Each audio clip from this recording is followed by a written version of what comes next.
Typically రెమ్యూనరేషన్స్తో పాటు it's an expected favour అని వినికిడిలో ఉంది. చాలా మంది హీరోయిన్లు, చాలా మంది క్యారెక్టర్ ఆర్టిస్టులు. దీంట్లో జయలలిత గారు చెప్పారు సార్ ఫర్ ఎగ్జాంపుల్. ఇక్కడ మాకు ఆ కేసు మీరు అడుగుతున్న particular case it is work place harassment. Workplace హెరాస్మెంట్లో అంటే మీరు పనిచేస్తున్నారు, మీరు సాక్షి టీవీలో పనిచేస్తున్నారు, లేకపోతే ఐ డ్రీమ్లో పనిచేస్తున్నారు.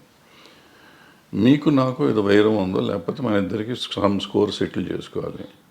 నేను సడన్గా మీరు వెళ్ళి యాంకరింగ్ చేస్తా ఉంటే ఇట్లా జరుగుతుంటే మధ్యలో వచ్చేసి ఆపేసే స్వప్న బయటికి డామ్ టూమ్ అంటే that is work place harassment. ఏమి చెయ్యిపోయినా అతను మనిషి మీకు చాలా ఇష్టమై ఉండొచ్చు, మీతో వాళ్ళకి ఉండొచ్చు, ఏదైనా అయి ఉండొచ్చు, but it's no business to can get in to the premises. First point, that is work place harassment. So అటువంటి టైప్ ఆఫ్ కేసెస్ దాంట్లోకి వస్తాయి. మిగిలిన ఇవన్నీ మనకు సంబంధం లేని కేసులు. కానీ ఇది ఇక్కడ సెక్షువల్ ఎక్స్‌ప్లాయిటేషన్ జరిగింది. That is also sexual exploitation. A right to has get, he might be having right on you some ఏదైనా రకంగా, but he should have weighted out side. లోపలికి వచ్చి అంత ఇది లేదు కదా. And it's not his premises, my premises. అదే లోపల రావడమే తప్పు కదా. సో ఇవన్నీ అంటే మరి వీటికి పరిష్కారాలు ఉంటాయంటారా? బికాజ్ మూవీ ఆర్టిస్ట్ అసోసియేషన్ ఏముంటుందా పరిష్కారం? ఏదో ఉంటాయి, చట్టాలు ఉంటాయి, చట్టాలు చెప్పినవి సగం చేస్తూ ఉంటాం. చట్టాలు చెప్పినందువల్ల అవుతుందా? ఏది అవుతుందంటే మనం కూడా తప్పు చేసామా లేదా, ఇది తప్ప కాదా అనేది మనం ఆలోచించుకోవాలి. మనం కూడా కొంచెం పెద్ద మనసు చేసుకుని ఈ చూసి చూడనట్టు మనం వెళ్ళాలి. జరుగుతూ ఉంటాయి తప్పులు, నాతో జరుగుతాయి, మీతో జరుగుతాయి, ప్రతి మనిషితో జరుగుతాయి తప్పులు. ఆ తప్పుని మనం దాన్ని ఇంకొంచెం అల్లరి చేసుకుంటానికి ట్రై చేయకుండా దాన్ని సరిగ్గా పరిష్కరించుకుంటే ఈజీగా సాల్వ్ అయిపోతుంది. అసలు ఇష్యూ ఏముంది? ఎవరి పనులు చేసుకుంటున్నప్పుడు ఇష్యూస్ ఏముంటాయి ఇక్కడ? అది కరెక్టే కదా సార్ అది. కానీ okay, final question on this topic sir. వాతావరణం చాలామంది ఇప్పుడు క్యారెక్టర్ ఆర్టిస్టులు బయటకు వచ్చి ఇంటర్వ్యూలు ఇచ్చిన సందర్భాల్లో చెప్పారు, పలానా టైంలో నేను లొంగిపోవాల్సి వచ్చింది, నాకు ఆప్షన్ లేకపోయింది, రాత్రి 2 గంటలకి నా డోర్ వచ్చి కొట్టేవారు తాగేసి. మరి ఇవన్నీ ఏమిటంటే వీటిని ఏ పరిధిలో చూడాలి, ఏ కోణం నుంచి చూడాలి? ఇవి ఇంటర్వ్యూ అంటే ఇవేదో ప్రైవేట్గా చెప్పినవి కాదు సార్, బహిర్గతంగా చెప్పారు. ఇప్పుడు ప్రాబ్లం ఏంటంటే ఇక్కడ మన సమాజం ఫస్ట్ అసలు ఆడపిల్ల అంటేనే లోకువ, బయట కూడా సమాజంలో జనరల్గా సినిమాల్లో ఉన్నాడంటే అసలు మరీ లోకువ, అంటే వాళ్ళకి ఏదో taken for granted. Correct, taken for granted. So ఎవళ్ళైనా ఏదైనా చేయొచ్చు. అండ్ ఈ సినిమాల్లో నిజాలెన్నో అబద్ధాలెన్నో మనకేమీ తెలియదు, కానీ ప్రతి వాళ్ళకి ఒక ట్యాగ్ పెట్టేసి ఉంటుంది. ఈ అమ్మాయి ఆ అబ్బాయితో ఉంది, ఆ అబ్బాయి ఆ అమ్మాయితో ఉన్నాడు, సంథింగ్ ఉంటుంది. అవును. ఈ ఇంటాక్సికేషన్ స్టేజ్ వస్తుంది. నైట్ తలుపులు కొట్టే వాళ్ళంతా మందు కొట్టినాక వస్తారు. వాళ్ళకి నాకు దొరకలేదు, వాళ్ళకి ఈ టైప్లో ఉంటారు వీళ్ళంతా. దీని మీద ఈడే తలుపు కొట్టి ఆడి దగ్గరికి వెళ్ళా, నా దగ్గర రావా, ఈ టైప్లో ఉంటారు. ఇవన్నీ ఇటువంటి అంటే ఊరికి చెప్పు, దీని మీద కాదు, బట్ అటువంటి జరుగుతానికి అవకాశాలు ఉంటాయి. రైట్. కానీ చాలా గొప్పగా గౌరవం నిలుపుకుని అద్భుతమైన సినిమాలు, అంటే నిజంగా కళాఖండాలు సృష్టించిన గ్రూప్స్, టీమ్స్, టెక్నీషియన్స్ ఎంతమంది ఉన్నారు సార్, చాలా గొప్ప వాళ్ళు ఉన్నారు. అన్ఫార్చునేట్లీ వీటి గురించి ఎక్కువ మాట్లాడతాం కానీ మనం. అద్భుతం. ఇప్పుడు ప్రతి మనిషికి వీక్నెస్ ఉంటుందమ్మా, రకరకాల వీక్నెస్ ఉంటుంది. ఆ వీక్నెస్ ఏదైనా అయ్యి ఉండొచ్చు, అమ్మాయి అయ్యి ఉండొచ్చు, కులం అయ్యి ఉండొచ్చు, మతం అయ్యి ఉండొచ్చు, ఇంకోటి ఉండొచ్చు. సో ఆ వీక్నెస్ని గురించి మనం మాట్లాడితే ఎప్పుడు మంచిని గురించి కూడా మాట్లాడవచ్చు కదా. తప్పకుండా. మంచిని గురించి మాట్లాడితే ఇప్పుడు ఈ అమ్మాయిల వీక్నెస్ని గురించే మాట్లాడితే ఇవాళ సమాజంలో ఎంతమంది నిలబడతారు? పొలిటీషియన్స్ని తీసుకోండి, సినిమా యాక్టర్లను తీసుకోండి, ఈవెన్ బయట సమాజంలో తీసుకోండి, సాఫ్ట్వేర్లో తీసుకోండి, మీడియాలో తీసుకోండి, ఎక్కడన్నా తీసుకోండి, స్త్రీయే మూల కారణం అంటారు. ఇప్పుడు నేను ఇది ఉంది కదా, ఈ కేసు ఉంది కదా, ఇది మన ఐసీని పెట్టిన కోర్టు, అదే పాష్ రూల్స్ ప్రకారం తీసుకుంటే ఈ చెప్పిన ఏ సెక్టర్లో అయినా మగవాళ్ళు ఉంటారా? ఉండరు. కొంతమంది బహిరంగంగా బయటకు వచ్చేవి, కొంతమంది రాకుండా, కొంతమంది దాని ఇప్పుడు నువ్వు మా ఇందాక వచ్చి నీ షేక్ హ్యాండ్ ఇస్తే కూడా తప్పే, నీ చెయ్యి నా చేతికి తగిలితే తప్పే, according to posh act. Bad touch good touch అంటారు. నువ్వు బ్యాడ్ టచ్గా ఫీల్ అయ్యావు, నేను గుడ్ టచ్ నీకు ఇచ్చింది. అలా కూడా పెడతారు సార్ కేసులు? బ్యాడ్ టచ్ గుడ్ టచ్ అవుతుంది కదా ఉంది, బట్ అంటే దానికి ఒక సమంజసమైన అంటే పరిధి ఇవ్వాలి. నిజంగా ఉండొచ్చు, నీకు నువ్వు ఫీల్ అయ్యి ఉండొచ్చు, నేను ఫీల్ అయ్యి ఉండకపోవచ్చు, నువ్వు ఫీల్ అయ్యి ఉండొచ్చు, నువ్వు ఫీల్ అయితే కేసేగా. అది మొత్తానికైతే క్లిష్ట పరిస్థితుల్లో అలా అదే మామూలుగా వస్తున్నావు, నేను చనువుగా ఫాదర్లీ ఫీలింగ్తో స్వప్న బలి చేసావని ఒక దెబ్బేసాను అనుకో, అమ్మాయిని ముట్టుకున్నావు, కొంపమని కింద అయిపోయావు, నువ్వు కేసు పెడితే నేను అయిపోయాను. సో అందుకే చాలా అతి జాగ్రత్తగా ఉండవలసిన టైం, చాలా చాలా జాగ్రత్తగా ఉండాల్సిన పరిస్థితులు వచ్చినాయి. ఇప్పుడైతే మాత్రం ఈ as long as this posh case this act ఉన్నంత కాలం అతి జాగ్రత్తగా ఉండకపోతే కొంపలు మునుగుతాయి. అండ్ ఇప్పుడు సోషల్ మీడియా వచ్చాక అసలు క్షణాల్లో అన్ని వైరల్ తర్వాత ఇంకా చాలా జాగ్రత్తగా ఉండాలి. అంటే డెఫినెట్గా ఇవన్నిటి వల్ల కొంత మార్పు వస్తుంది.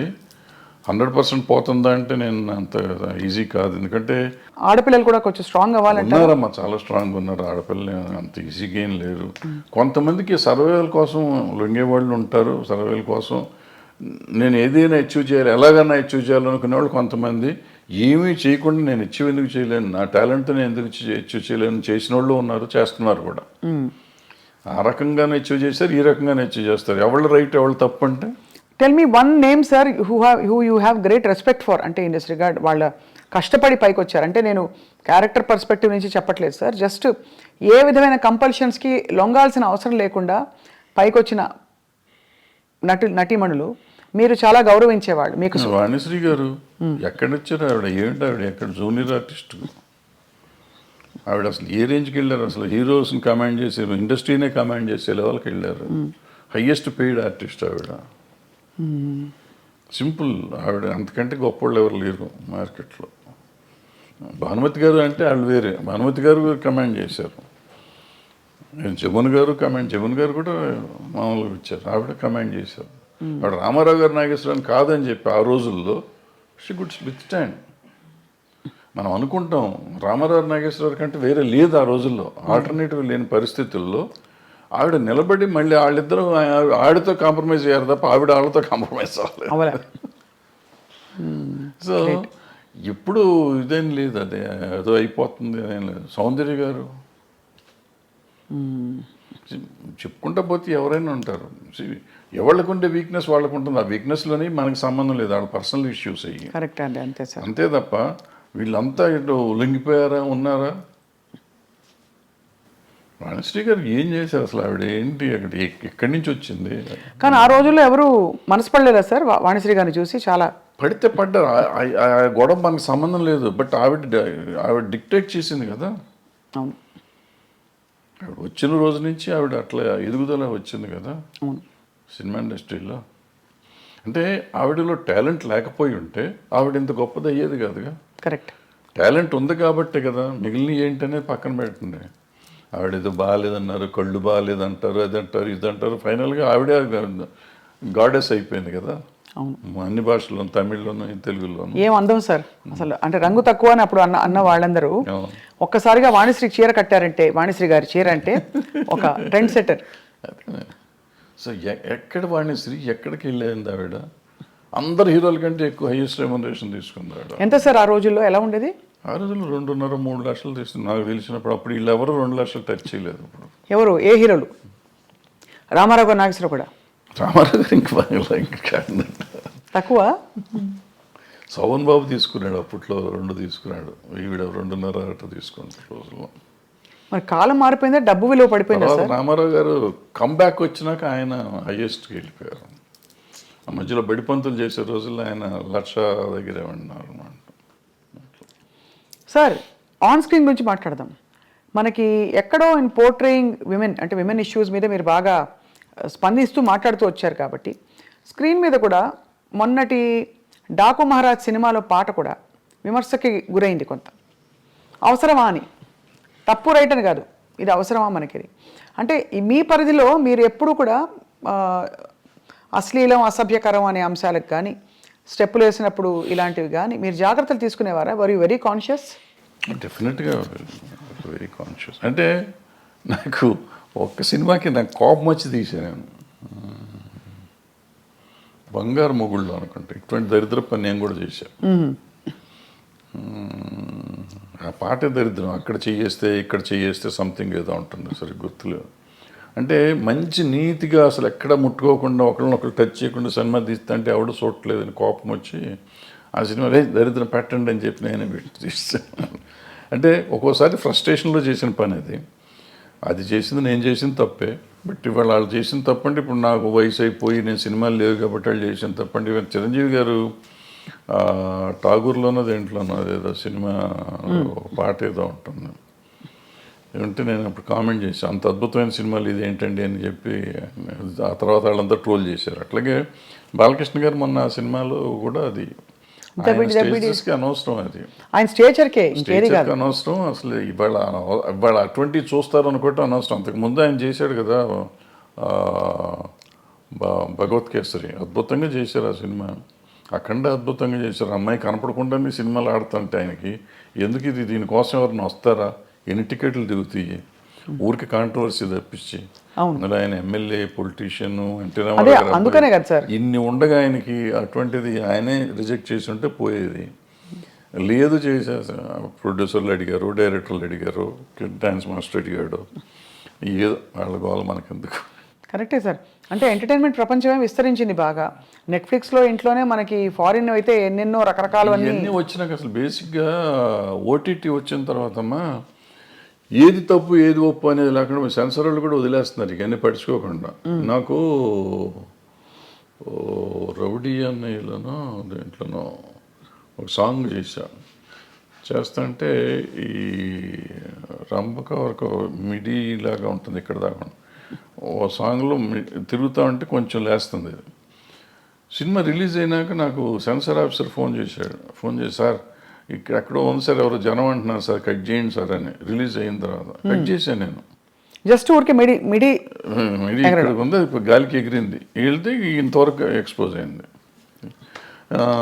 నేటి దౌర్జన్యం అనే సినిమాలో ఒక సాంగ్లో వాణి విశ్వనాథ్ గారికి స్విమ్మింగ్ సూట్ వేసా, ఒక బిట్ వేస్తే సెన్సార్ కట్ చేశారు. అదే టైంలో బొబ్బిలి రాజాలో ఆమె సినిమా అంతా చొక్కా వేసుకుని కింద ఏమి లేకుండా దివ్యభారతి, అది ఫుల్ సినిమా వదిలిపెట్టారు. నాకు ఒక బిట్టు ఏంటంటే దాంట్లో వదిలేరు కదండి అంటే, ఆ సినిమా అంతా దాని మీద ఉంది, నీ సినిమా అది లేదు కదా, ఎందుకు నువ్వు చేయాలంటారు.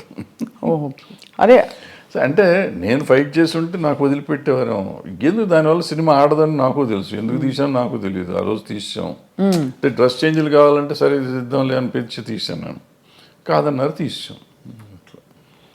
అదే అంటే ఎక్కడో అక్కడ మరి ఈ అంశం తెరపైకి వస్తూనే ఉంది, ఈ ఎక్స్పోజింగ్ ఎంతవరకు ఉండాలి ఏమిటని. కానీ ఇప్పుడు బాగా టేస్ట్లు మారిపోయాయి సార్.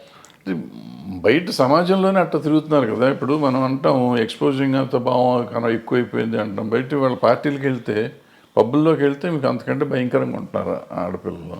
బట్ అది వాళ్ళ ఇష్టం, మనం ఎవరో అడుగుతానికి, హూ ఆర్ యూ టాస్క్, నా కంఫర్ట్ నాది అంటున్నారు. సో ఇప్పుడు మన ఈక్వల్ రైటే కాకుండా నిజంగా కూడా వాళ్ళ కంఫర్ట్, నా ఇష్టం వచ్చిన బట్టలు నేను వేసుకున్నప్పుడు ఆడపిల్లల బట్టలు ఇష్టం వచ్చిన ఆడపిల్లలు ఎందుకు వేసుకోకూడదు.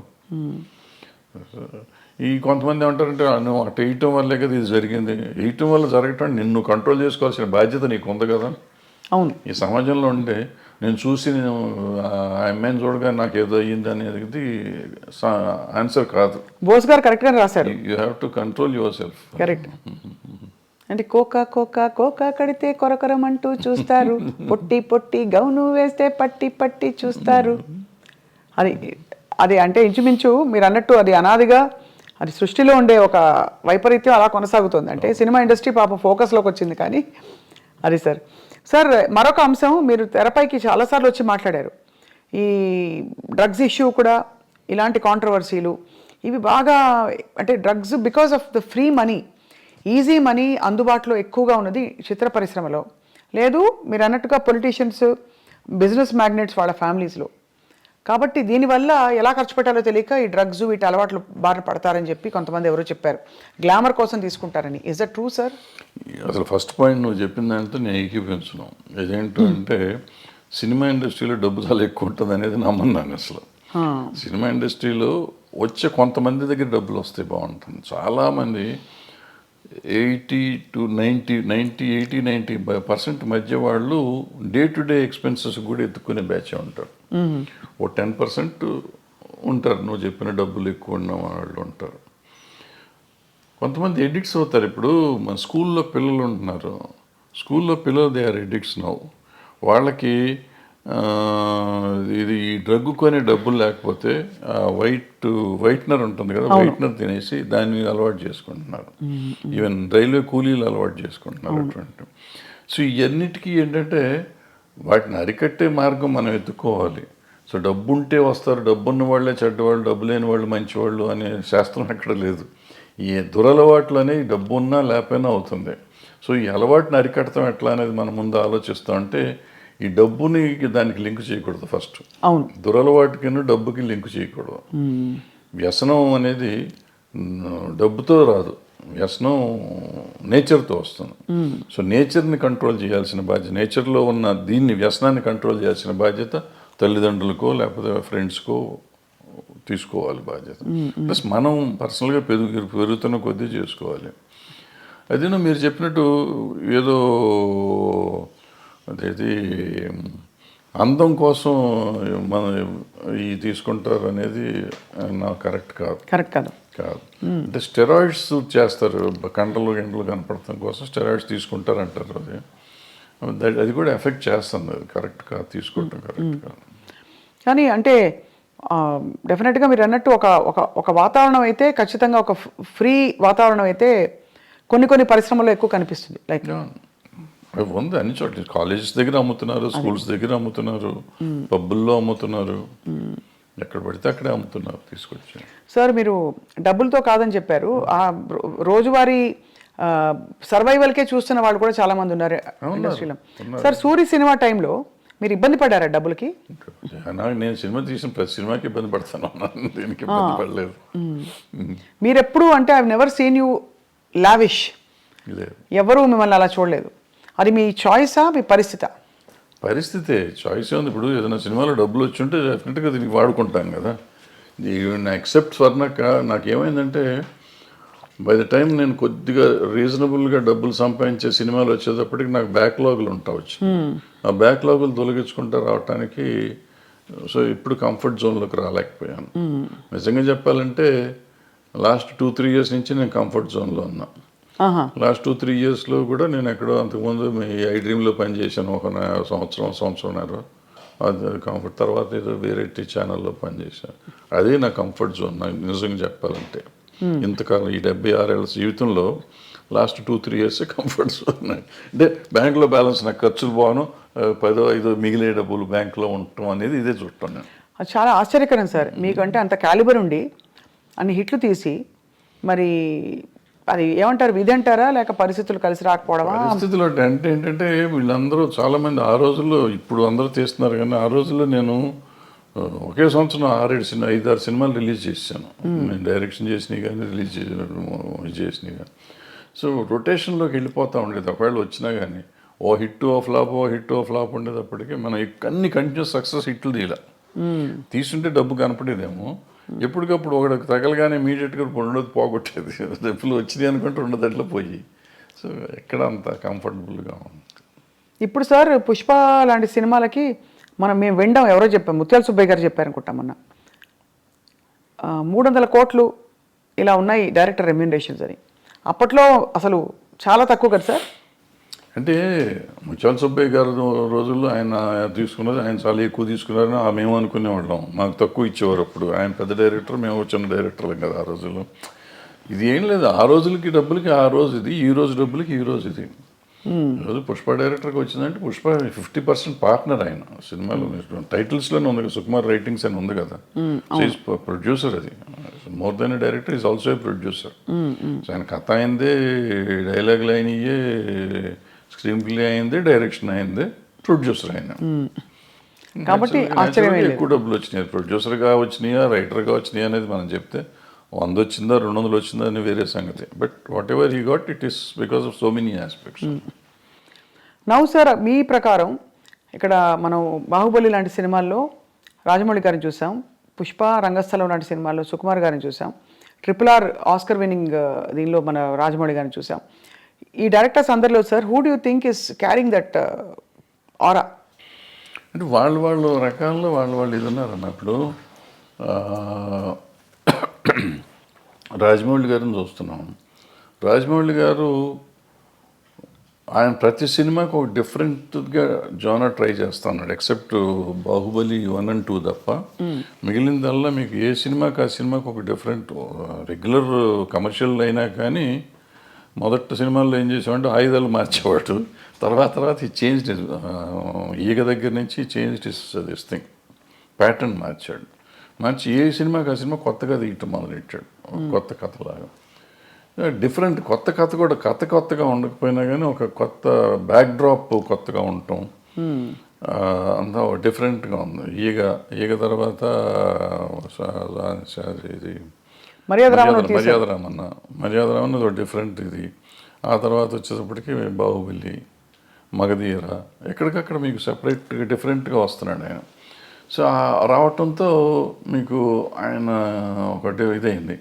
ప్లస్ ఆయనతో పాటు ఆయన కొత్తగా కనిపెట్టింది ఏంటంటే director should be A marketing man. ఇంతకుముందు మా డైరెక్షన్ వాళ్ళకి మాకు మార్కెటింగ్తో సంబంధం ఉండేది కదా. ప్రొడ్యూసర్స్ వస్తాడనే పద్ధతిలో ఉండేవాడు. రాఘవేంద్రరావు దగ్గర నుంచి మేమంతా అయిపోయేప్పుడు. బట్ ఈయన వచ్చేటప్పటికి how to market a film అనేది ఆయన నేర్పించాడు వాళ్ళ ఇండస్ట్రీకి. దట్ మార్కెటింగ్ స్కిల్స్ ఎంత అద్భుతంగా వెళ్ళిపోయినాయంటే వాళ్ళు భారతదేశం అంతా ఇదే అయిపోయే స్టేజ్కి బాహుబలి 2 చేసింది. అందరూ బాహుబలి 2 దంగలు కొట్టేసింది అంటారు, కానీ దంగలకి ఎంగలే సంబంధమే లేదు. బాహుబలిని ఇంతవరకు చేస్తే ఇప్పుడు ఈ సినిమా చేసి ఉండాలి. దంగల్లో వచ్చింది ఏంటంటే చైనాలో ఒక దాంట్లో వచ్చింది డబ్బులు. చైనా డబ్బును మనం లెక్కేసుకుని 2,000 కోట్లని కంగారు పడుతున్నాం తప్ప మనకి ఇక్కడ వచ్చింది 600 కోట్లు 700 కోట్లు. అదే అయితే ఒక లాంగ్వేజ్ అంత రావటం చాలా గొప్ప. అది 60 కోట్లకి చేసి అంత రావటం అనేది గొప్ప విషయం. దాన్ని డిస్ప్యూట్ చేయటం లేదు. అద్భుతమైన సినిమా అది. సో మన ఇండియన్ సినిమాలో ఇండియన్ డబ్బు చూసుకున్న సినిమాలు ఇయే. ఆ చైనాలో 2,000 కోట్లు వచ్చినా అదంతా మళ్ళీ మనకు షేర్ వచ్చేటప్పటికి చాలా తక్కువ వస్తుంది. అక్కడ 30% 20% అంత వస్తుంది. అవును. సో అవి మనం గ్రాసులు చెప్పుకుని ఊరికే కంగారు పడుతూ ఉంటాం. ఇప్పుడు బాహుబలి తర్వాత ఇది వచ్చింది. అలా అంటే మీరు అన్నది రాజమౌళి గారిది చాలా ఒక డిఫరెంట్ టెక్నిక్. ఈయన వచ్చేటప్పటికి ఈయనన్నీ లెక్కలు చేసిన సినిమాలు వదిలిపెట్టి ఈయన డిఫరెంట్గా చేసిన సినిమాలు ఈయన సిట్ అయినాయి చూడండి మీరు. అంతకుముందు మీరు ఆర్య చేసాడు. ఆర్య డిఫరెంట్గా ఉంటుంది. తర్వాత ఏదో చేశారు కొన్ని అటువంటి ఏదో లెక్కలు నాకు అర్థమే కదా. 1 ఒకటి ఎన్టీఆర్తో ఒక సినిమా ఏదో చేశాడు, కప్పులు తిప్పుతూ ఉంటాడు, ఏదో తిరుగుతూ ఉంటుంది. ఏది మన నాకు అర్థం కాదు. మళ్ళీ మొన్న వచ్చేటప్పటికి రంగస్థలం అద్భుతంగా తీశాడు. అద్భుతం వెనక్కి తీశాడు. అసలు ఎవరు మన తెలుగులో మనం ఊహించలేని గొప్ప సినిమా అది ఒక రకంగా చెప్పాలంటే. ఆ టైప్ ఆలోచన కమర్షియల్ అయినా కానీ ఎప్పుడైతే అంగవైకల్యం తీసుకురాగలిగాడో ఆ అంగవైకల్యం మీద సినిమా వచ్చేటప్పటికి అద్భుతంగా ఉంది. అది చాలా ఒక లైవ్లీగా ఉంది సినిమా. విలేజీ ప్యాటర్న్ అది అద్భుతంగా ఉంది ఆ సినిమా. ఈ పుష్పకి వచ్చేటప్పటికి Pushpa was a routine film నాకు తెలిసినప్పుడు. పుష్ప 1, పుష్ప 2 ఈ స్మగ్లింగ్ మీద ఏదో రెప్లికా తీస్తారు ఏముంటుందిలే అని నేను చూడలే. యాక్చువల్గా నేను మొన్న చూశాను. ఎప్పుడైతే మీకు సెకండ్ హాఫ్లో ఆ ఫ్యామిలీ ఎలిమెంట్ వచ్చిందో, వైఫ్ అండ్ హస్బెండ్ వాళ్ళ రిలేషన్షిప్ మీద ఎప్పుడైతే సినిమా తీశాడో మీకు అందుకైతే అన్స్టాపబుల్ అయిపోయింది సినిమా. ఇది ఇవాళ రెవెన్యూ కనపడుతుందంటే ఫ్యామిలీ ఊరికి మా గంధపు చెక్కలు దొంగ కాదు. ఆబ్వియస్లీ అతని పెర్ఫార్మెన్స్, అల్లు అర్జున్ పెర్ఫార్మెన్స్, అల్లు అర్జున్తో పాటుగా రష్మిక అక్కడికి వచ్చేటప్పటికి, ప్లస్ ఈ రిలేషన్షిప్ డైరెక్టర్ ప్రజెంట్ చేసిన విధానం అద్భుతం. సెకండ్ హాఫ్ ఏడిపించాడు. ఆ సినిమాలో ఏడిపించడం ఏంటి, అందుకని సినిమా ఆడింది, ఇప్పటికీ ఆడుతుంది, ఇంకా ఆడుతుంది. అంటే నేషనల్ అవార్డు వచ్చిందంటే సినిమా ఇట్స్ గ్రేట్ కాదు. ఇప్పుడు అదే మనం ఎప్పుడు నేషనల్ అవార్డు ఆయనకు వచ్చింది, డైరెక్టర్గా హీరోకి వచ్చింది. హీరో పెర్ఫార్మెన్స్ ఈ సినిమా కూడా అద్భుతంగా చేశాడు. మళ్ళీ నేను రెండోసారి ఇచ్చినా ఆశ్చర్యపోక్కర్లేదు. అవును కదా సార్, అంతే కదా. సో ఒకలా చూస్తే యాక్చువల్లీ ఒక కొత్త లీగ్ ఆఫ్ సినిమా వస్తుంది ఇప్పుడు. అంటే పెద్ద స్కేల్ ఒకటి, బట్ యాక్టింగ్ ఓరియంటెడ్ ఇంపర్ఫెక్షన్స్. ఇది మామూలు సినిమా కింద లెక్క తీసుకోవాలి. ఇప్పుడు అలాంటి ఒక 100 సినిమాలు మొగుడు పిల్లలు ఒకళ్ళ కోసం ఒకళ్ళు బాధపడే సినిమాలు 100 ఉన్నాయి. ఒకళ్ళని ఒకళ్ళు ఎన్హాన్స్ చేసుకునే క్యారెక్టర్. నా మొగుడిని అంటావా అని పెళ్ళని తిరగబడింది, నా పెళ్ళాన్ని అంటావా అని మొగుడు తిరగబడ్డ సినిమాలు 100 ఉన్నాయి. వాళ్ళు ఒకళ్ళకొకళ్ళ కోసం ఒకళ్ళు చేసుకుంది.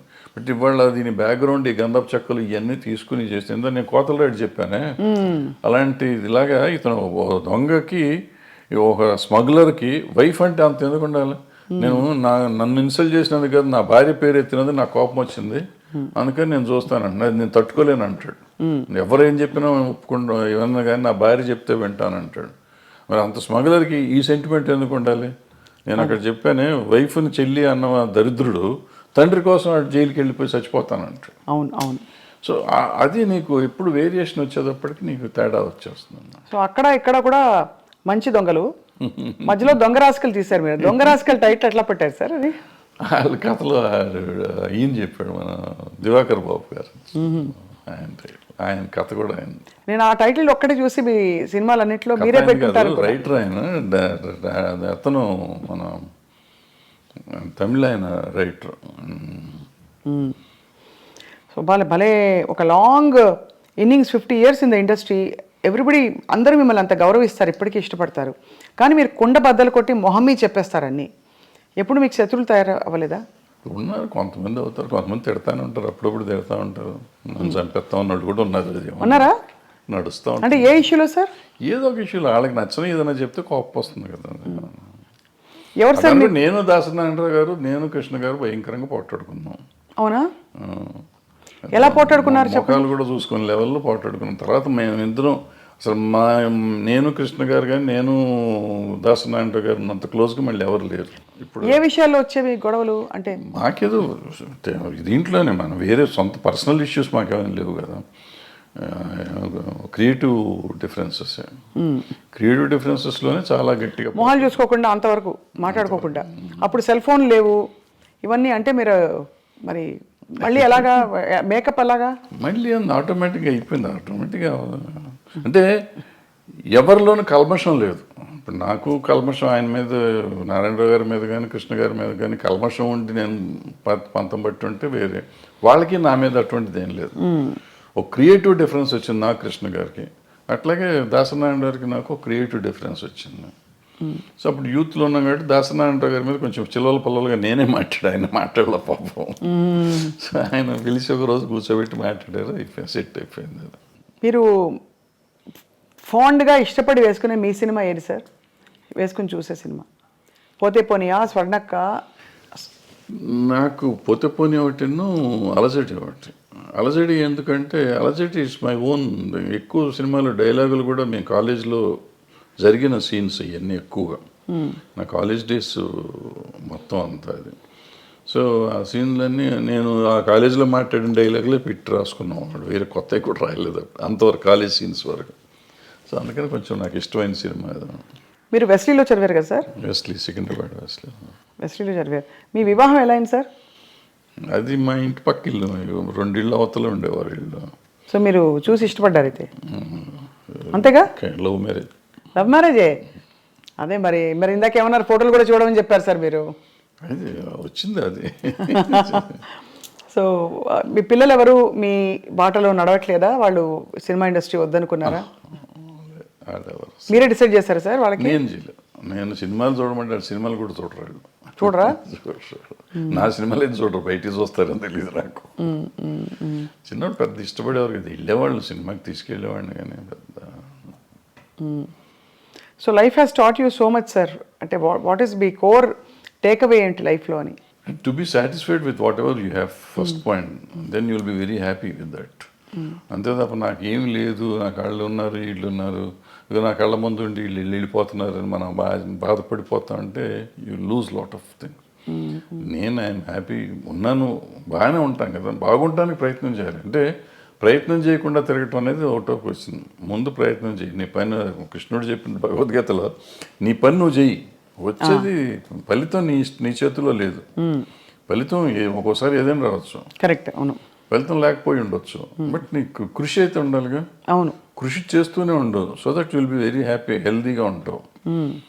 Ultimate result is not yours, వచ్చినప్పుడు వస్తుంది. దేవుడు నమ్ముతారా సార్ మీరు? నేను నమ్మను. మరి కృష్ణుడు దేవుడు కాదా? అంటే ఆయన చెప్పిన భగవద్గీత నమ్ముతారు? ఏదైనా నమ్మటం అనేది ఏముందమ్మా దీంట్లో. ఆయన చెప్పింది ఇప్పుడు అందరూ ప్రపంచం అంతా నమ్ముతుంది కదా భగవద్గీతని, అందులో ఆయన చెప్పింది నేను చెప్తున్నాను. కానీ మీరు నేను చెప్పటం కదా, నేను ఏదో ఇదేం కాదు. అదే కదా అంటారు మన లైఫ్ జీవనసారం అంటారే, జీవనసారం అంతకంటే ఏముంది. మనం చేయాల్సింది చేయకుండా నాకు లేదు. ఇప్పుడు మనం చాలామంది సినిమా ఇండస్ట్రీలో ఉన్నాళ్ళు అంటారు, నాకు సినిమా ఇండస్ట్రీ నేను ఎవడు రమ్మన్నాడు. నువ్వు యూ చూస్ యువర్ సెల్ఫ్. మీరు ఇక్కడికి వచ్చి దీన్ని కావాలని కోరుకుని ఏదో ఇస్తారంటే నువ్వు సాధించాలి. ఇప్పుడు చిరంజీవి గారు, ఎన్టీ రామారావు గారు, నాగేశ్వరరావు గారు వీళ్ళంతా సాధించి వాళ్ళు గొప్పవాళ్ళు అయ్యారు. చాలా కష్టపడి ఉంటారు కదా సార్ ఇంత. వాళ్ళలాగా వాళ్ళు వచ్చేసింది, వాళ్ళకి అంత వచ్చింది నాకెందుకు రాలేదంటే వాళ్ళలాగా నువ్వు ఏమైనా చేసావా? నువ్వు చేయలా. నువ్వు చేసింది చేస్తే నీ పరిధికి ఎంత ఉందో అంత పరిధి నీకు వస్తానే ఉంది. నీ టాలెంట్కి సంబంధించి ఇప్పుడు నేనున్నానమ్మా, నేను సినిమాల్లో 1 వేషం వేసి ప్రకాష్ రాజ్కి అంత ఇచ్చేస్తున్నారు, ఆడిని పెట్టుకుని నన్ను ఎందుకు పెట్టుకోలేదంటే నాకు పర్సనాలిటీ ఉంది కదా. ఆయన యాక్టరు, ఇవాళ దేశాన్ని ప్రపంచంలోనే ఆయన పేరు చెప్పుకునే అంత గొప్ప యాక్టర్ అతను. అవును, అతనిలాగా నేనున్నాను, ఒడ్డు పొడుగున్నాను, డైరెక్ట్ చేశాను, 2 సినిమాలు యాక్ట్ చేశాను, ఆయన పెట్టుకుంటారు నన్ను పెట్టుకోరని ఏడిస్తే నా ఆరోగ్యం చెడుతుంది తప్ప ఏం రాదు, పోదు, నాకేం రాదు. సో దిస్ కంపారిజన్ కానీ లేదంటే అసలు మనం వేరే కానీ ఆలోచించకుండా మనం చేయాల్సింది చేసుకుంటూ పోతూనే ఉండాలి. వచ్చినప్పుడు వస్తుంది. సార్ తెలుగు ఫిల్మ్ ఛాంబర్ ప్రెసిడెంట్గా మీరు వ్యవహరించారు. మూవీ ఆర్టిస్ట్ అసోసియేషన్లో మూవీ ఆర్టిస్ట్ మెంబర్ని కూడా కాదు అంటే కాదు, బట్ జరుగుతున్న మార్పులు పరిణామాలు, ఆర్ యూ సాటిస్ఫైడ్ అంటే ఒక as a senior film technician? అంటే బేసిక్గా మనం అసలు మూవీ ఆర్టిస్ట్ అసోసియేషన్ అనే దాని గురించి పెద్దగా ఎక్కువ మాట్లాడుకోవటం అవసరం లేదు. ఎందుకంటే కంటే ఒక 800 మంది మెంబర్స్ దాంట్లో 200 మంది అసలు వాళ్ళు ఉన్నారో లేరో వాళ్ళకే తెలియదు. కానీ అంత ఢిల్లీ ఎలక్షన్ లెవెల్లో చేస్తారు కదా సార్, దాని ఊరికి చేసుకుంటారు వీళ్ళు, చేస్తారో అనవసరం, చేయాల్సిన అవసరం లేదు. అది ఈవెన్ ఛాంబర్ ఎలక్షన్ కూడా నేను మొన్న లాస్ట్ బిఫోర్ ఇయర్ ఎప్పుడు జరిగితే ఎందుకు చేస్తున్నారు ఇట్లా, దాన్ని పోయే కాలం వచ్చిందని తిట్టొచ్చారు, మీడియా ముందే తిట్టొచ్చాను ఆ రోజు. అంతే, మనకి ఏదో సరదాగా ఎలక్షన్ చేసుకోవాలి తప్ప దీంట్లో రూపాయి వచ్చేది లేదు ఎవరికి. ఫస్ట్ పాయింట్, మన టైం వేస్ట్. బట్ నువ్వు సర్వీస్ చేద్దామని వచ్చినప్పుడు డబ్బులు ఎందుకు ఖర్చు పెడతావు? నువ్వు చేసే సర్వీసే ఎక్కువ, సర్వీస్ చేస్తున్నావు. సర్వీస్ చేస్తానికి వచ్చి నువ్వు ₹1,00,00,000 ఖర్చు పెట్టి నువ్వు వస్తే నీ మోటివ్ ఏంటి? నీ మోటివ్ సర్వీస్ మోటివ్ కాదు. ఇంకా పవర్ వల్ల వచ్చేది కూడా ఏం లేదు. ఏముంటాం పవర్ వల్ల? మ్యాక్సిమం ఎప్పుడన్నా చీఫ్ మినిస్టర్ ఇంకోళ్ళు పిలిస్తే మీటింగులకు పిలిచినప్పుడు వీళ్ళు కూర్చుంటే ఏమిస్తారు అక్కడ, అటుకులను జీడిపప్పు ఇస్తారు, అంతే, ఒక కప్పు కాఫీ ఇస్తారు. దానికోసం నువ్వు తాపత్రయపడతావు ఎందుకు? అంటే ఆల్రెడీ నీకు ఆ వాల్యూ ఉంది. నిన్ను ముఖ్యమంత్రి గారు పిలిచే లెవెల్ మీరు ఉన్నారు, ఆల్రెడీ పెరిగే ఉన్నారు. ఇవాళ దానికోసం కొట్టుకోవాల్సిన అవసరం లేదు కదా. ఏ పిచ్చి పనులు అంతా. సో అయితే అదే, బట్ వివాదాలు మాత్రం వారానికి ఒకటి వస్తుంది. Jani master issue, Raj Tarun Lavanya issue, అవన్నీ ఇప్పుడు ఇంతమంది ఉన్న ఇండస్ట్రీలో ఇష్యూస్ ఉంటాయి. ఆ ఇష్యూని మనం సీరియస్గా తీసుకోకపోవటం అనేది మనం ఆలోచించుకోవాలి. ఏదో ఉంటాయి, ఉన్నప్పుడు దానికి పెట్టుకోవటం. సార్ మోహన్ బాబు గారి ఇంట్లో జరిగిన తగాదాలు ఏవైతేనా మీరు ఒక అంటే టెక్నీషియన్గా, సినిమా ఇండస్ట్రీ వ్యక్తిగా మీరు సమాధానించి చెప్పారా? ఎవరికి? ఆయనతోనా? ఆయనతో ఇది ఏదో అది పర్సనల్గా ఒకవేళ నేను మాట్లాడినప్పుడు నేను పబ్లిక్లో చెప్పకూడదు కదా. ఇప్పుడు నేను నిజంగా వాళ్ళ వెల్విషర్ని అయితే ఒకవేళ నేను వెళ్ళి అక్కడ ఏళ్ళు పెట్టుంటే, పెట్టానా లేదా అనేది తర్వాత సంగతి, పెట్టుంటే అక్కడ ఏం జరిగింది ఇక్కడికి వచ్చి ప్రమోషన్ కాదు, ఏం జరిగింది కాదు సార్, బట్ అసలు అంటే అది బాగా బహిరంగంగా అయిపోయింది కదా, వాళ్ళే మీడియాకి వచ్చారు. ఇప్పుడు వాళ్ళు బహిరంగంగా ఉన్నారు, నేను బహిరంగంగా ఉండకూడదు. నేనని కాదు, ఎవరైనా కానీ, ఎవరు ఇంటర్ఫేర్ అయినా కానీ, ఇంటర్ఫేర్ అయిన వాళ్ళు బయటకు వచ్చి ఇట్ట జరిగిందని చెప్తే ఇక వాళ్ళు పెద్ద మనిషి ఎట్ట అవుతారు వాళ్ళు. ఫస్ట్ పాయింట్ అది తప్పు. రెండోది అటువంటివి జరగటం విచారకరం. అందులో మనవాళ్ళు కావాల్సిన వాళ్ళు, పిల్లలు మంచివాళ్ళు, తండ్రి మంచివాడు, ఈ రకాల ఎందుకు సమస్య వచ్చిందని నాకైతే అర్థం కాలేదు. నాతో అందరూ బాగుంటారు, 4-3 పిల్లలు బాగుంటారు, ఆయన బాగుంటారు, మోహన్ బాబు గారు బాగుంటారు, అందరూ వెరీ నైస్ పీపుల్. చాలా మర్యాదగా నాతో చాలా అంకుల్ అంటారు పిల్లలు, ఆయన తమ్ముడు అంటూ ఉంటాడు. వాళ్ళ ఇంట్లో అట్లా జరిగిందంటే నాకు నిజంగా బాధగా ఉంది. I just really wanted to go and speak, but ఏమో ఎందుకు డెలికసీస్ వాళ్ళవి మనకి ఎందుకని నేను అడగలేదు. మొత్తానికి సార్ అయితే ఇప్పుడు అంటే there is a lot of turmoil going on around అనిపిస్తుంది సమాజం చూస్తుంటేనే. అన్ని చోట్ల ఉందమ్మా, సమాజంలోనే తేడా వచ్చేసింది. అది ఎందుకు వచ్చింది అంటే ఇప్పుడు మానవత విలువలు అనేవి పోయినాయి చాలా చోట్ల. మనం విలువల గురించి మాట్లాడతాం కానీ విలువలే లేవు. ఇప్పుడు ఇంతకుముందు అనుకున్నాం శీలం అనేది విలువ, ఆత్మీయతలు, మన సంబంధాలు, మానవత సంబంధాలు విలువలు ఉండేవి. ఇప్పుడు అవన్నీ పోయినాయి. ఏదో ఉంటున్నాం, అందరం కమర్షియల్ అయిపోయాం. ఆ కమర్షియల్లో ఉన్న దాంట్లో ఇవన్నీ వాల్యూస్ లేవు కదా. వాల్యూ అనేది ఉంటే కదా. కొన్నిసార్లు వాల్యూ కోసం మనం అన్ని పోగొట్టుకునే కథలు చాలా ఉన్నాయి. అవును. గౌరవం కోసం అన్ని చేయాలి అని చెప్పి, అటువంటిది ఇప్పుడు గౌరవం లేదు, తక్కువలేదు. అందుకే ఒక ఫుల్ఫిల్మెంట్ రావట్లేదు జీవితంలో కదా. ఇప్పుడు ఇందాక చెప్పిన పుష్ప కథ కానీ, లేకపోతే మా కొత్త లేడు కథ కానీ, అదే ఫుల్ఫిల్మెంటు. వాళ్ళ భార్య కోసం భర్త, భర్త కోసం భార్య, తండ్రి కోసం కొడుకు అని ఇవన్నీ అదే భగవద్గీతలో కూతురు కోసం తండ్రి, తండ్రి కోసం కూతురు. ఇవి మానవతా విలువలు అంటే వాటి కోసం అది ఎంత కమర్షియల్గా చేసినా కానీ మనం ఇవాళకి ఫీల్ అయ్యి సినిమాలు చూస్తున్నాం. బట్ దానికి వాల్యూ ఉంది. బట్ ఆ వాల్యూ మన జీవితంలో ఇవ్వలేకపోతున్నాం. సినిమాల్లో చూసి మనం సినిమా ప్రొడ్యూసర్కి డబ్బులు ఇస్తున్నాం కానీ మన జీవితంలో మన తల్లిదండ్రులకు కానీ, మన భార్య పిల్లలకు కానీ, మనం ఆ సుఖం అన్నదమ్ములకు కానీ, అక్క చెల్లెళ్ళకి కానీ మనం ఆ ఫీలింగ్ ఇవ్వలేకపోతున్నాం. ఆ సమాజంలో వచ్చిన మార్పులో మనలో వచ్చింది. మనం ఇన్ని మాటలు చెప్తున్న మనం మన పిల్లలతో మాట్లాడటానికి మనకు టైం లేదు.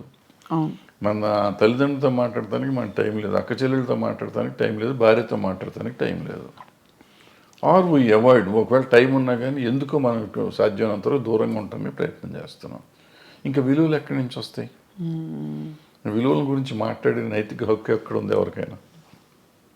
Very true sir. బహుశా కొంతవరకు సినిమా ప్రభావితం చేస్తుంది ఈ విషయాలని. బహుశా అలాంటి కథలు వచ్చేసి క్లిక్ అయిపోతే ఆడియన్స్తో తప్పకుండా, ఎందుకంటే ఇంత పెద్ద పెద్ద సినిమాలు, ఇంత మార్పులు తెచ్చిన సినిమాలు మనుషుల్లో, సమాజంలో ఉన్నాయి. చెడు ప్రభావం చూపించిన సినిమాలు కూడా కొంత ఎంతో అంతో ఉండుంటాయి. నిజం చెప్పాలంటే నేను పుష్ప 2 చూడకూడదు అనుకున్నా. ఎందుకంటే బయట చెప్పిన మాటలు, అదేదో షెకావత్ మీద ఉచ్చబోస్తాడు, ఇటువంటి అన్ని విని ఇటువంటి పిచ్చి సినిమాలు చూడాలా మనం ఎందుకు అని చెప్పి చూడండి. ఎందుకో చూద్దామని మనం పెట్టుకున్న ఫస్ట్ హాఫ్లో నాకు చిరాకుగా ఉండింది. ఫస్ట్ హాఫ్ చూస్తానికి నాకు took me about 5 hours first half చూడటానికి. ఇంటర్వెల్లో వెళ్ళి మెల్లిగా భోంచేసి వచ్చి కూర్చున్నాం. మళ్ళీ సరే చూద్దాం వద్దా 10 నిమిషాలు ఆలోచించి పెట్టినాక డోంట్ బిలీవ్ ఆ గంట 20 నిమిషాలు, గంట 40 నిమిషాలు ఉంది ఆ సినిమా. మొత్తం కంప్లీట్ చూసి ఐ వాజ్ క్రయింగ్ యాక్చువల్గా. అంటే అక్కడ నీకు లైఫ్ ఉంది, అంతకుముందు లైఫ్ లేదు. అంతా ఏదో సినిమాలు కమర్షియల్గా ఉండేదంతా తీసాడు ఆయన.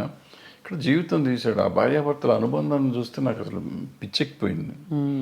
ఆ అమ్మాయి కోసం ఇతను తప్పన కానీ వేరే సీన్లో ఆ అమ్మాయి వాళ్ళని చాట్ చేసిన సీన్ కానీ, తర్వాత ఆడబిడ్డ కోసం ఇతను వెళ్ళి ఫైటింగ్ చేస్తున్నాడు. అంటే వాడు అంత పెద్ద డాన్ లాంటి వాడు వెళ్ళి లైఫ్ను పోగొట్టుకుంటున్నాడు, డబ్బును పోగొట్టుకుంటున్నాడు. ఎన్ని పోయినా పర్లేదు, నాకు పిల్లలు కాపాడితే చాలనే ఫీలింగ్ తెచ్చా. అంటే మనలో కూడా ఒక ఆవేశం తీసుకురాగలిగాడు. ఖచ్చితంగా సార్. ఏసే నా కొడుకు అనే ఫీలింగ్ ఉంది ఆ సినిమా చూస్తానంటే. వదిలిపెడతావేంటారు నువ్వు అసలు అనే ఫీలింగ్ ఉండేది. ఆ దీనికి తీసుకెళ్ళారంటే మనలో ప్రతి మనిషిలోనూ అంత ఎమోషన్ తీసుకురాగలిగితే బాగుంటుంది. అవును. సినిమా డబ్బులు ఇచ్చి సినిమా చూడటం కాదు, సినిమాతో పాటు మనం నేర్చుకోవాల్సింది అది. మనం అది వదిలిపెట్టేస్తాం. దాంట్లో వాడు స్మగ్లింగ్ ఎలా చేశాడు, ఎలా దొంగతనం చేశాడు, ఎవరిని చంపాడు, ఎలా చంపాడు, అల్లు అర్జున్ కత్తితో కొట్టాడా చంపాడా, ఇది ఆలోచిస్తాం. అల్లు అర్జున్ అనే క్యారెక్టర్ రష్మిక అనే క్యారెక్టర్ని ఎంత బాగా ప్రేమించాడు, రష్మిక అనే క్యారెక్టర్ అల్లు అర్జున్ అనే క్యారెక్టర్ని ఎంత బాగా ప్రేమించింది, అంటే నా క్యారెక్టర్స్ ఒరిజినల్ని అనేది మనం ఎవరిని ఆలోచిస్తున్నాం. Very very true sir. I think human values, relationships నిలబడ్డప్పుడే టోటల్ సక్సెస్ అని చెప్పచ్చు. సినిమాకి కావచ్చు, జీవితాల్లో కావచ్చు. కానీ భరద్వాజ్ గారు, మీరు మళ్ళీ వెబ్ సిరీస్ కానీ ఇంకా ఏమన్నా వెంచర్స్ కానీ, క్రియేటివ్ వెంచర్స్ చేసే అవకాశాలు ఉన్నాయా? ఏమన్నా వర్క్ చేస్తారా? చెప్తున్నా కదా, నేను పని చేస్తూనే ఉంటా, ఖాళీగా ఏం లేను. ఏదో ఇటువంటి కథ రాసుకోవటం, రైటమో చేస్తూ ఉంటాను. మనకి అవకాశం కూడా రావాలి కదా. అవకాశం వస్తే చేస్తానికి రెడీగానే ఉన్నాం. బట్ నేను ఇందాక చెప్పినట్టు I keep on trying to do something.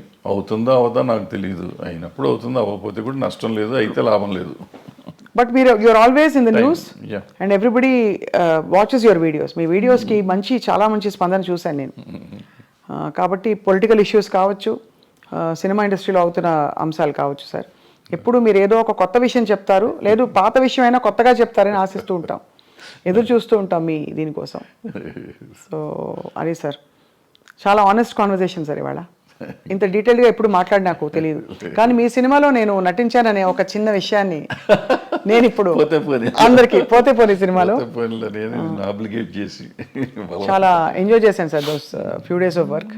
ఆ క్యారెక్టర్ కూడా నా రియల్ క్యారెక్టర్ కాబట్టి, జర్నలిస్ట్ క్యారెక్టరే కాబట్టి నాకు ఐ ఫెల్ట్ ఎట్ హోమ్. అది thanks for the opportunity sir. And తప్పకుండా మీతో టచ్లో ఉంటాం. అప్పుడప్పుడు ఏమన్నా ఉపద్రవాలు వచ్చినా, సునామీలు వచ్చినా వచ్చి మళ్ళీ మిమ్మల్ని పలకరిస్తాం. సునామీ ఎందుకు వచ్చింది భరద్వాజ్ గారు? తప్పకుండా. Thank you sir. నమస్కారం. నమస్తే.